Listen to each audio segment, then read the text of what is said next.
Scott, good morning. I know that you, as well as Phil Elson, and so many Arkansas baseball fans are stoked for this weekend's matchup in Starkville, in Dudy Noble, against the Mississippi State Bulldogs. I asked Clay earlier kind of his big key to the game. He brought up pitching amongst other things.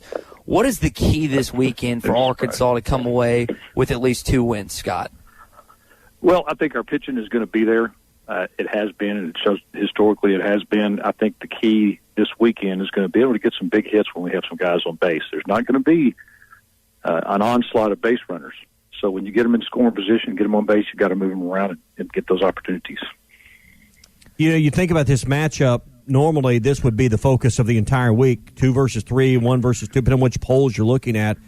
Huge weekend. I wonder how many places will the SEC as a league get for super regionals, and how important will these head-to-head matchups be if the committee has to make a decision down the road? I think even as early as this is, a head-to-head matchup in this series with Mississippi State could be huge somewhere in late May. Absolutely, and that's kind of what you're working for. You know, in your conference, you want to take at least 2 out of 3 in every. If you take 2 out of 3 in every conference series, things are going to be great. You're going to get a regional, probably a super regional, just by strength of the conference. I think these early matchups sometimes get overlooked because, you know, your standings are also clustered in the beginning of the season. So I think later on, just by strength of schedule, you know, this would be a huge matchup for us. Clay, you brought up earlier, and I'd like to about the fact that the crowds are going to be let back in. They're swinging the gates wide open again. Scott, hadn't been full crowds all year. Do you think that's any effect on this game, or is there enough still on this team that are used to what Baum Stadium has been like? Yeah, I mean, you've got some young players playing for Arkansas. You know, Caden Wallace is a freshman. Jackson Wiggins will be in, you know, tight spot as a closer, you know, as a true freshman. So I think, you know, this is a weekend where you really need those veterans and guys that have played an SEC series on the road.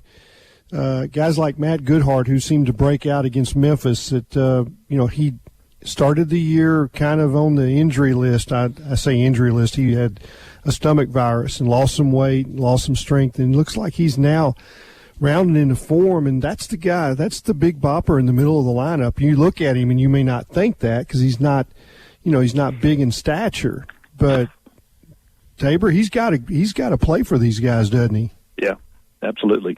That, and sometimes, you know, a crowd and that infused energy, whether it's negative energy or positive energy for young kids, sometimes that's not always a bad thing.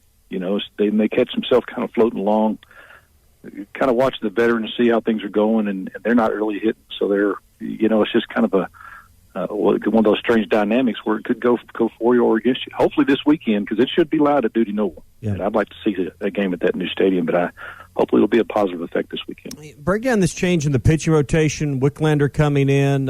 Just your thoughts on some tweaks that Dave's made here. Well, I think it's fantastic, the fact that if you have a starter that's really not getting it done, that you have some quality arms that you can bring in that may be better than what you had. You know, Wicklander, we all know Wicklander's potential, and he fought through some medical issues earlier this past year, and I think he has finally coming back into form. You know, he was just nails last Friday, and that's what you want. You want a guy that's going to come in and get you, you know, it used to be 7-8 innings, now it's 4 or 5 innings, to where you can get into your bullpen, and that's the strength of this team. We have so many quality arms. And get down to the last inning and see Big Wiggins get in and blow people away. Dave Van Horn has a history of winning big series on the road, and he seems to like to, you know, take his group, go on the road, and you just pull tighter and tighter and tighter. You know, you spend 4 days together. Scott, the dynamics of a baseball team on the road, give us some insight in that and how that works. You know, when you go on the road, that's kind of where you bond. You know, when you're at home, everybody's got their own apartments, their own condos, or whatever they live in over there. When you go on the road, everybody's in a hotel together. Everybody's getting up and eating breakfast together. You go on a lunch together. You're on the bus going to the park. So you're together all the time, and you get to know people a little bit better. And I think that's part of the beauty of like I said, being a team and going on the road. You bond. And your better teams, your championship teams, generally are good friends. You know, they play for each other and they root for each other, and there's no negativity going on. I think this team has got that. You saw that a little bit in some of these last series. Things are down a little bit, and then all of a sudden a couple of hits, and everybody in the dugout's rooting. The guys that are playing, the guys that are not playing, the pitchers that haven't thrown an inning, they're all batting backs and slapping helmets, and everything's good. Mm-hmm. So I think it's very important. Yeah, never thought we'd see a 2 versus 3, 1 versus 2 matchup take the back seat, but I guess that's the good thing about Razorback basketball being in the Sweet 16. Not a bad thing. No. Not a bad thing. Scott, before we let you go, man, it's hard to really assess this team. We're gonna have to wait until we get later into the SEC, and I know they got so hot at one point, unanimous number 1, still number 1 in some polls. Where is this team right now, in your opinion? Just with the remaining games, what are you wanting to see from this baseball team moving forward, particularly in what you wanted them to improve on? I don't really feel like they're a unanimous number 1 team. If you watch the way they swing the bat, they just haven't come around, except this midweek series against Memphis. Maybe that'll loosen things up a little bit. But the fact that they haven't been able to get going, with runners in scoring position and moving guys over and having the big innings, facing some good quality arms. And everybody has good quality arms, not just Arkansas. Everybody has good quality arms. And so, I think to be a number 1 championship team, our bats are going to have to come around, because you can't always rely on your pitchers to shut everybody down. I mean, there's just going to be those days. I mean, look at Paulette. Paulette's got fantastic stuff.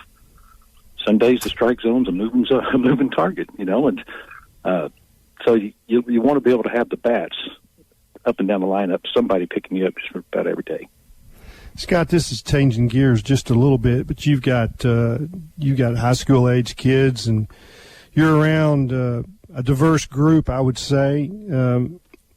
What's the feeling about Razorback basketball right now, and how much is it dominating the talk of the people that you're around?